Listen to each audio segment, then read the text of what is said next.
Kamusta mga kaibigan? Halina at ating pakinggan ang isang kwento na magbibigay sa atin ng inspirasyon, saya at kilig. Pero kung bago ka pa lang sa aking channel, paki-click ang subscribe button, pati na rin ang bell icon para lagi kang updated sa parating pa na upload. Pumasok na sa silid si Ramona at dumiretso ng banyo upang maligo. Kailangan niyang magbabad sa tubig upang maibsan ang pagkainis at maginhawahan ang kanyang pakiramdam. Paglabas niya ng banyo ay napasigaw siya sabay takip ng kanyang bibig nang maabutan niya ang kanyang amo na nakahiga sa kanyang kama.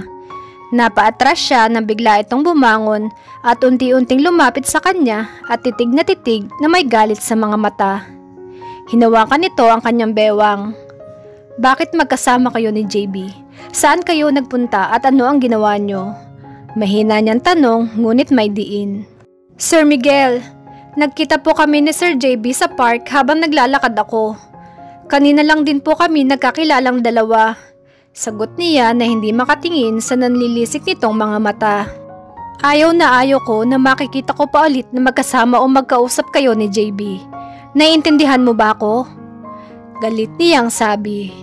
"Pero sir, magkaibigan lang naman po kami ni Sir JB." Sagot niya habang nakapaling sa ibang direksyon ng kanyang ulo. "I said stay away from him." Sigaw nito habang nanlilisik ang kanyang mga mata. "Opo sir, masusunod po." Nauutal niya sabi. "Ayokong makikita kang may kausap o kasamang ibang lalaki. Gusto ko ako lang. Dapat ako lang." Mahinahon niyang bulong. Napangiti siya at kinilig sa sinabi ng kanyang amo. Gusto niyang paniwalain ang kanyang sarili na may pagtingin din ito sa kanya, pero ayaw niyang umasa dahil isang hamak lang siyang katulong. Magkadikit pa rin ang kanilang mga katawan at ramdam na ramdam pa rin niya ang libu-libong kabayo na nagtatakbuhan sa kanyang dibdib. Napapitlag siya na bigla siyang siilin ng halik ng kanyang amo. Nanlaki ang kanyang mga mata at hindi nakakibo sa kinatatayuan. Para siyang kandilang itinulos at hindi na nakakilos. Nabigla siya nang bigla nitong alisin ang tuwalyang nakatakip sa kanyang katawan. Nagpupumigla siya subalit mas lalo niyang hinigpitan ang pagkakayakap sa kanya. "Sir, tama na po," pakiusap niya. Pero wala siyang naririnig. Binuhat siya nito at dali-daling inihiga sa kama. Nataranta siya nang di malaman kung paanong pagtatakip ang gagawin sa kanyang hubad ng katawan. Mas lalo siyang nataranta na magsimulang maghubad na pangitaas na damit ang kanyang amo. Nanlaki ang kanyang mga mata. Napakaganda ng katawan nito at may six-packs na parang kay sarap hagpusin. Lumapit ito sa kanya at marahan siya nitong hinalikan sa kanyang mga labi. At wala na siyang nagawa kundi ang sundin ang bugso ng kanyang damdamin. "Don't be afraid, Ramona. I won't take you unless kusa mong ibibigay sa akin." Bulong nito sa dalaga. Napangiti siya at may paghanga na ramdaman sa kanyang amo. Tumayo na si Miguel at nagsuot ng kanyang damit. Nakangiti ito sa kanya at titig na titig. Napayuko siya upang itago ang hiyang nararamdaman. Kinuha niya ang tuwalya at ikinubli ang hubad niyang katawan. Hinalikan siya nito sa noo. "Take a rest, baby. I will see you again tonight." Nanlaki ang mga mata niya. "Tonight?" Gulat niyang sambit. Lumabas na ito ng kanyang silid. Mabilis niyang inilak ang kanyang pintuan at sabay hawak sa kanyang dibdib. Napangiti siya habang inaalala ang kanilang ginawa. Aaminin niya, nahuhulog na siya sa kanyang amo. At natatakot din siya na baka sa huli, hindi siya kaya nitong saluhin.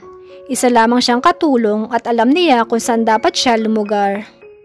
"Miguel Montenegro, anong masamang hangin na nagdala sa'yo dito?" Bati sa kanya ng kaibigan si Alvin. "Hey bro, what's up? I missed the gang. Are they here?" Litanya ni Miguel. "No, it's too early. I can call them if you want." Saad ni Alvin. "Anyway, I heard you are getting married to one and only heiress of Buenaventura Corporation. Is that true? How come you didn't even tell us about that?" "At saan mo naman nakuha ang balitang yan? Hindi yan totoo." Galit na sagot ni Miguel. "Easy bro, if it's not true then relax. Init ng ulo mo." Nakangiting sabi ni Alvin. Habang umiinom ng alak ay biglang sumagi sa isip niya ang imahe ni Ramona. Ang mga nangyari sa kanila sa silid nito. I really wanna take her, pero ayoko siyang pwersahin. Kaya kong maghintay. Hindi pa ako sigurado kung ano nga ba talaga ang nararamdaman ko para sa kanya. Ang alam ko lang, gusto ko siyang nakikita araw-araw. Ayokong may ibang lalaki na lumalapit sa kanya. Gusto ko ako lang. Naguguluhan din ako kung bakit ganito ang nararamdaman ko. Ang mga babae sa akin ay pang one night stand lang. Pero bakit hindi ko magawa ang mga bagay na yun kay Ramona? Bakit takot ako masaktan siya? Bakit ayoko magalit o matakot siya sa akin? Hindi ko na alam ang gagawin ko. Ang alam ko lang, masaya ako kapag nakikita ko siya. Bulong niya sa sarili.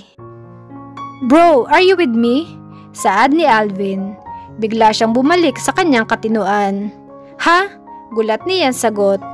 Ano bang iniisip mo? Babae ba yan? Nakangiting tanong ni Alvin. Shut up, dude. Inis niyang sagot.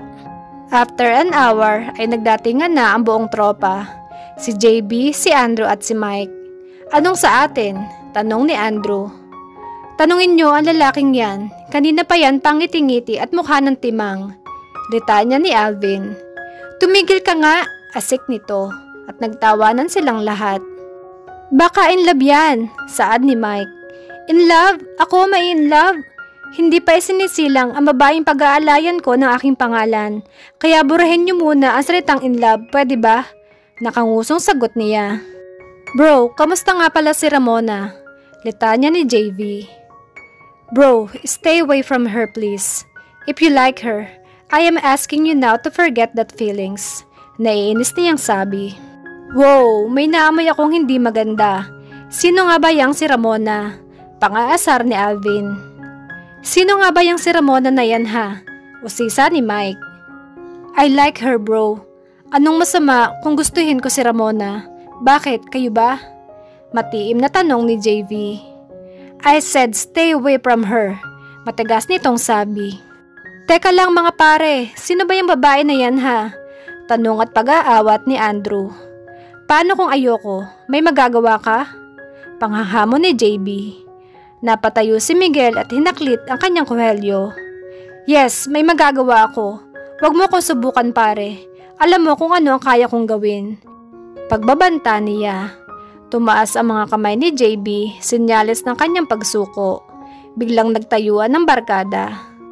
Tama na yan. Mapag-uusapan natin ng maayos yan. Huwag niyong sirain ang pakikipagkaibigan natin nang dahil lang sa isang babae. Awat ni Mike. Marami na silang nainom at medyo lasing na. May biglang umupo sa tabi ni Miguel at humalik sa kanyang labi. Hey babe, nandito ka pala. Nabigla siya sa biglang paghalik nito sa kanyang labi pero binaliwala lang niya ito. Wow, babe, kayo na ba? Gulantang na tanong ng barkada.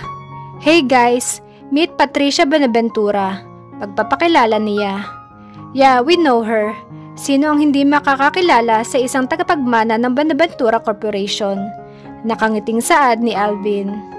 What can I get you, Patricia? Tanong ni Alvin. Shot of tequila. Sagot niya. Shot of tequila? Should I bring the bottle of tequila here? Magpapakalasing ka ba? Natatawang sambit ni Alvin. Sure. Matamis na yang sagot. Miguel, lasing ka na. Go home, tama na yung pag-iinom. Pag-aawat ni Andrew.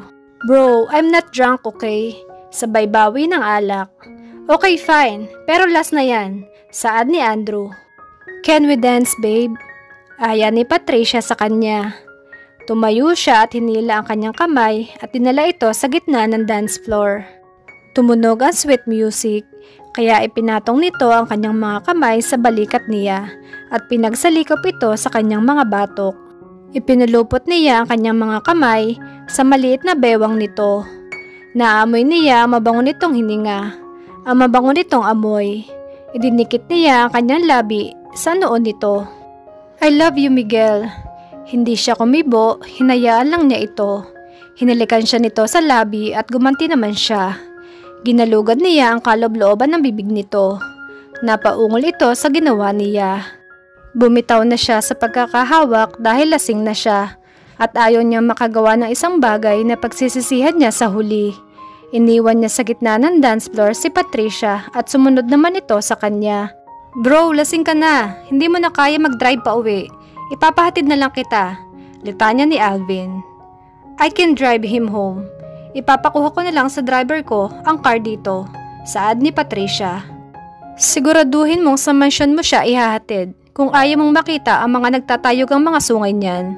Saad ni Mike habang malakas na tumatawa. I can drive guys, sambit ni Miguel. I don't think so. Patricia will take you home. Saad ni Alvin. Wala na siyang nagawa, si Patricia na ang naghatid sa kanya. Anyway, tama naman sila, hindi nga siya masyadong makalakad, magmaneho pa kaya? Alauna ng madaling araw na makarating sila sa mansyon, siguradong tulog na ang lahat ng kasambahay niya. Kuya Guard, tulungan mo naman akong iakyat si Miguel sa kanyang silid. Agad namang tumayo ang guard at inalalayan sila hanggang makarating sa kanyang silid. Salamat Kuya Guard. Pagpapasalamat ni Patricia. Naku, wala yun iha. Mukhang lasing na lasing si Bossing ah. Oo nga kaya ako na naghatid sa kanya dito pa uwi. O siya, maiwan ko na kayo at walang tao sa gate. Paalam ni Kuya Guard. Sandali Miguel, kukuha lang ako ng basang bimpo nang mapunasan kita. Papalitan ko na din ang damit mo dahil amoy alak ka. Litanya ni Patricia habang naghahanap ng kung ano sa paligid. Go home, I can manage, taboy ni Miguel. No, let me take care of you. At hindi na rin siya nakipagtalo pa. Ano ang mararamdaman ni Ramona kapag nalaman niya na may kasamang babae si Miguel nung umuwi? May karapatan ba siyang magalit at magselos? At paano niya sasabihin sa binata gayong katulong lang siya nito? Sabay-sabay nating alamin sa susunod na kabanata ng ating kwento. Maraming salamat!